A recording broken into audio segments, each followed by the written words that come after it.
Hello everyone, I hope you all are doing really well. So our today's topic is about ribosomes and cytoskeleton. Ribosomes का topic जो था वो prokaryotic cell के under cover करना था, but मैंने जानबूझ के नहीं किया।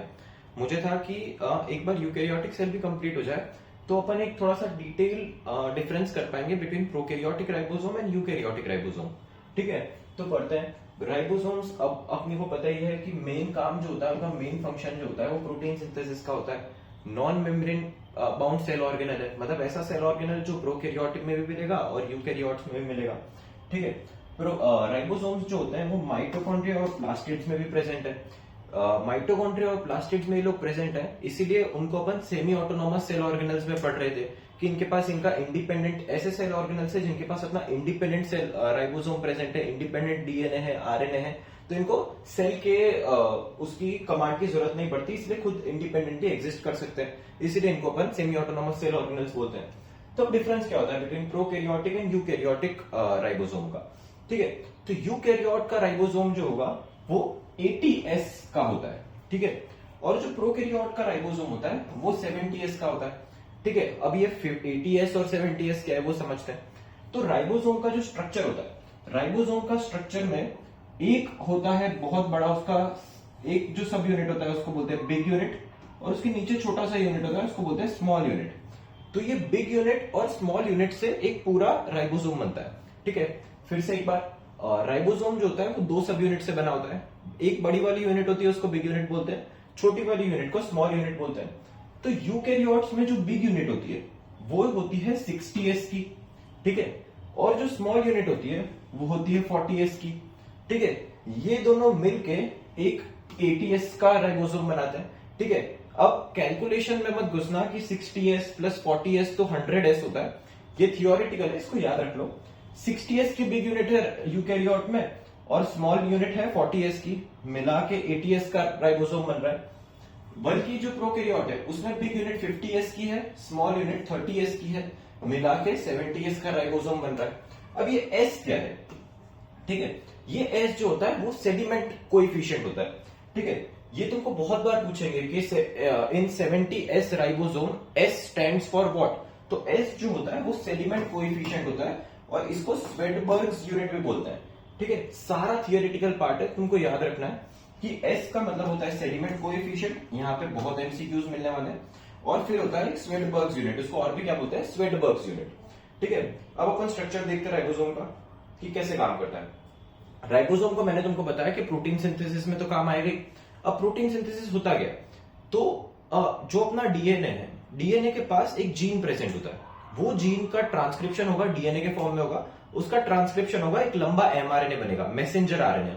ठीक है, अब जैसे तुम सपोज करो कि HTML है, HTML में तुम कुछ कोड लिखोगे और फिर तुम्हारा कुछ प्रोग्राम बनेगा। ठीक है, तो वैसे ही एक एमआरएनए होता है, एमआरएनए के पास बहुत सारे कोड्स प्रेजेंट होते हैं, वो कोड्स होते हैं प्रोटीन के। प्रोटीन बहुत सारे छोटे छोटे अमीनो एसिड से बना होता है, तो उसके पास कोड्स होते हैं अमीनो एसिड्स के। ठीक है, तो अब जैसे एमआरएनए के पास कोड है उस हिसाब से वो प्रोटीन का सिंथेसिस करता है। ठीक है, अब ये यहाँ पे एमआरएनए आया, ये मैंने तुमको बताया, ये देखो ये इसकी बिग यूनिट हो गई, एक राइबोसोम है, ये इसकी बिग यूनिट है, ये इसकी स्मॉल यूनिट है। बिग यूनिट जो है वो 50S की होगी किसमें, प्रोकैरियोट में, 60S की होगी किसमें, यूकैरियोट में। स्मॉल यूनिट में 30S किसकी होती है, प्रोकैरियोट की, 40S किसकी होती है, यूकैरियोट की। ठीक है, अब देखो यहाँ पे एमआरएनए आया, एमआरएनए के पास बहुत सारे कोडॉन्स प्रेजेंट थे। ठीक है, अब एमआरएनए आया तो उस जैसे ही एमआरएनए के पास कोडॉन है, एमआरएनए के पास कोडॉन है प्रोटीन सिंथेसिस के। प्रोटीन कौन बनाने वाला है, राइबोसोम। तो राइबोसोम जो होता है इस एमआरएनए के ऊपर आके चिपक जाता है। अब चिपकेगा, राइबोसोम जो होगा वो स्टडी करेगा कि क्या कोडॉन है और उस हिसाब से प्रोटीन बनाएगा। यहाँ पे एक राइबोसोम लगा हुआ है, यहाँ पे एक और राइबोसोम लगता है, यहाँ पे एक और राइबोसोम लगता है, तो पूरा एमआरएनए जो होता है उसके ऊपर बहुत सारे राइबोसोम्स प्रेजेंट होते हैं। तो इस बहुत सारे जो कंटिन्यूस राइबोसोम्स प्रेजेंट होते हैं एक लाइन में, उसको तुम बोलते हो पॉलीराइबोसोम्स या पॉलीसोम्स। मतलब सिंपल है, मतलब पॉली का मतलब होता है बहुत ज्यादा, राइबोसोम का मतलब राइबोसोम। तो बहुत सारे एक साथ अगर अटैच्ड है एमआरएनए के ऊपर, उसको बोलते हैं पॉलीराइबोसोम्स या पॉलीसोम्स। अब होगा क्या, ये एमआरएनए को पूरा रीड कर लेगा, बहुत सारे राइबोसोम्स मिलके उस एमआरएनए को रीड कर लेंगे, और यहाँ पे नए नए अमीनो एसिड जो होंगे वो ऐड होते जाएंगे, और बहुत सारे अमीनो एसिड की जो चेन है उससे एक प्रोटीन बन जाएगा। ठीक है, तो ऐसे पूरा अपन ये सारा सब कुछ डिटेल में पढ़ेंगे सेल डिवीजन नेक्स्ट चैप्टर में। तो होगा क्या, mRNA आया, मैसेंजर आरएनए, उसके पास कोड्स प्रेजेंट थे प्रोटीन के, ठीक है, वो आया राइबोसोम के ऊपर और राइबोसोम ने कोड को रीड किया, स्टडी किया और उसके सीक्वेंस में अकॉर्डिंगली उसने अमीनो एसिड्स को ऐड कर लिया, तो अलग अलग डिफरेंट टाइप के प्रोटीन्स बना दिए, ठीक है। और नेक्स्ट टॉपिक आता है अपन अबाउट साइटोस्केलेटन, ठीक है। अब साइटोस्केलेटन क्या होता है, तो अपनी बॉडी है, अपनी बॉडी में स्केलेटन प्रेजेंट है, अपने बोन्स 206 बोन्स प्रेजेंट है, तो वो पूरा अपना बॉडी का स्केलेटन बनाता है। तो वैसे ही जो सेल होता है, सेल के पास भी अपना एक स्केलेटन होता है। अपनी बॉडी में स्केलेटन का काम क्या होता है कि वो अपने बॉडी को एक फ्रेमवर्क प्रोवाइड करता है, सपोर्ट प्रोवाइड करता है, इंजरीज से बचाता है, चलने में, लोकोमोशन में काम में आता है, ठीक है। तो वैसे ही जो सेल का स्केलेटन होता है वो एक प्रोटीन के नेटवर्क ऑफ प्रोटीन फाइबर से बना होता है और सेम फंक्शन प्ले करता है सेल के अंदर। It acts like a framework और skeleton giving this cell its shape, support and ability to move, ठीक है। अब ये जो साइटोस्केलेटन होता है वो मेनली 3 टाइप के प्रोटीन से बना होता है, या 3 टाइप्स बोल सकते हो, टाइप्स ऑफ साइटोस्केलेटन। तो उसमें सबसे पहला आता है माइक्रोट्यूब्यूल्स, ठीक है। तो अब ये जो माइक्रोट्यूब्यूल है, इसमें तुमको सबसे मेन चीज क्या पूछेंगे पता है कि माइक्रोट्यूब्यूल जो है वो उसका फंक्शन क्या है और वो कौन से प्रोटीन से बना हुआ है। तो देखो, ट्यूब्यूल से याद रखने का, tubulin protein. Microtubules are made up of tubulin protein. कैसा होता है, हॉलो होता है, सिलिंड्रिकल शेप का होगा, हॉलो एंड सिलिंड्रिकल शेप का होता है। और ये याद रखना, अपन डायग्राम में तुमको बताऊंगा लास्ट में, कि 3 जो साइटोस्केलेटन है उसमें सबसे लंबा वाला जो साइटोस्केलेटन होता है वो माइक्रोट्यूब्यूल होता है। इसका फंक्शन क्या है, सेल शेप को तो मेंटेन करेगी ऑब्वियसली, तीनों जो साइटोस्केलेटन के पार्ट है वो तीनों सेल का शेप तो मेंटेन करेंगे, बट ये जो होता है वो बहुत इंपॉर्टेंटली सेल डिवीजन में काम में आता है। सेल डिवीजन में कैसे काम में आएगा कि नेक्स्ट टॉपिक में अपन पढ़ेंगे अबाउट सेंट्रियोल्स, ठीक है। सेंट्रियोल्स कैसे सेल डिवीजन करवाते हैं। तो सेंट्रियोल्स जो होते हैं वो 2 टॉप मोस्ट कॉर्नर पे चले जाएंगे सेल के और वहां से जो है स्पिंडल फाइबर्स निकालेंगे और स्पिंडल फाइबर्स जो होगा वो सेल को डिवाइड कर देगा। तो ये सेल डिवीजन में काम में आता है by forming spindle fibres, very important. और दूसरा इसका फंक्शन होता है कि जो सीलिया और फ्लेजिला होता है, मतलब जो लोकोमोशन के काम में आता है सेल के, सीलिया है, फ्लेजिला है, उसके फॉर्मेशन में भी कौन से प्रोटीन काम में आ रहे हैं, माइक्रोट्यूब्यूल काम में आ रहा है, ठीक है। तो सबसे पहले माइक्रोट्यूब्यूल के बारे में क्या याद रखेंगे कि सबसे लार्जेस्ट है, ट्यूब्यूलिन प्रोटीन से बना है, हॉलो सिलिंड्रिकल है, सेल डिवीजन में काम में आता है by forming spindle fibres and cilia and flagella बनाता है, ठीक है। नेक्स्ट अपन देखते हैं अबाउट माइक्रोफिलामेंट। तो माइक्रोफिलामेंट का प्रोटीन कौन सा, माइक्रोट्यूब्यूल का प्रोटीन था ट्यूब्यूलिन, माइक्रोफिलामेंट का प्रोटीन होता है एक्टिन, ठीक है।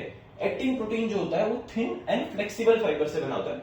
और इसकी खास बात क्या होती है कि ये सपोज करो एक सेल है, तो ये सेल मेम्ब्रेन के अराउंड मोस्टली पाया जाता है, ठीक है, ऐसा पेरिफेरी पे। ये वाला कौन सा हो जाएगा अपना फिलामेंट, कौन सा, माइक्रोफिलामेंट, ठीक है। तो माइक्रोफिलामेंट जो होता है अराउंड सेल मेम्ब्रेन पाया जाएगा, एक्टिन प्रोटीन से बना होता है जो थिन और फ्लेक्सिबल होता है। इसका फंक्शन क्या होगा, सेल मूवमेंट के काम में आएगा और सेल को शेप देगा। सेल को शेप देने में तो तीनों ही काम में आते हैं, सेल की मूवमेंट में भी काम में आएगा, कुछ ज्यादा इतना इंपॉर्टेंट नहीं है। तीसरे आते हैं इंटरमीडिएट फाइबर्स, इंटरमीडिएट फिलामेंट्स। अब इंटरमीडिएट फिलामेंट्स जो होते हैं वो केराटिन प्रोटीन से बने होते हैं। केराटिन प्रोटीन अपनी स्किन में प्रेजेंट होता है, हेयर्स में लोकेटेड होता है। तो जहां पे भी केराटिन प्रोटीन आता है उस चीज को बहुत ज्यादा वो ड्यूरेबल बना देता है, ठीक है। तो ये कैसा होता है, अपीयरेंस में स्ट्रॉन्ग रोप लाइक होगा इंटरमीडिएट फिलामेंट। क्यों, क्योंकि केराटिन प्रोटीन प्रेजेंट है। इसका फंक्शन क्या होता है, मैकेनिकल स्ट्रेंथ प्रोवाइड करेगा, स्ट्रेस से रेजिस्ट करेगा और स्ट्रक्चरल स्टेबिलिटी देगा, ठीक है। क्यों ये सब कर पा रहा है, स्ट्रेस से रेजिस्ट कर पा रहा है, मैकेनिकल स्ट्रेंथ दे रहा है, स्ट्रक्चरल स्टेबिलिटी दे रहा है, बिकॉज ऑफ केराटिन प्रोटीन, ठीक है।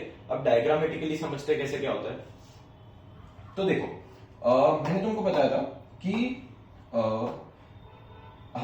सेल मेम्ब्रेन के अराउंड जो था एक बहुत, मतलब सेल उसके पास में ही, यहाँ पे देखो ये वाला जो है, ये वाला इसके साथ में प्रेजेंट था। ये कौन से थे, माइक्रोफिलामेंट्स। ये कौन से थे, माइक्रोफिलामेंट्स। बने कैसे हैं, एक्टिन प्रोटीन से बने हैं। एक्टिन प्रोटीन कैसा होता है, थिन एंड फ्लेक्सिबल, ठीक है। इसकी स्ट्रक्चर देख लो, ऐसी होती है, ऐसी स्ट्रक्चर है इसकी, ठीक है। फिर आता है, अपने ने पढ़ा था जो माइक्रोट्यूब्यूल्स थे, सबसे पहला वाला वो लार्जेस्ट होते हैं, हॉलो सिलिंड्रिकल होते हैं, ठीक है। तो इसमें देखो ये वाला, यहाँ पे इसको नोटिस करो, ये कितना लंबा है, ठीक है, पूरा ऑलमोस्ट एंटायरली पूरे सेल में घूम रहा है। तो ये लार्जेस्ट वाला जो होता है ये होता है माइक्रोट्यूब्यूल। ठीक है, माइक्रोट्यूब्यूल किससे बना हुआ है? ट्यूब्यूलिन प्रोटीन से बना हुआ है। कैसा है? सिलिंड्रिकल है प्लस हॉलो है। ये देखो यहाँ पे हॉलो है। ठीक है, फिर अपने ने पढ़ा था कि इंटरमीडिएट फिलामेंट। इंटरमीडिएट फिलामेंट किससे बने थे? केराटिन से बने थे। तो इंटरमीडिएट फिलामेंट कहाँ गए? ये वाले जो है, ये वाले अपने इंटरमीडिएट फिलामेंट्स हैं। ठीक है, इसका डायग्राम कोई तुमसे पूछेगा नहीं, बट मैंने जस्ट एक तुम्हारे अंडरस्टैंडिंग बैठ सके दिमाग में, इसीलिए डायग्राम को इंसर्ट किया है। ठीक है, तो ये होगा अपना साइटोस्केलेटन।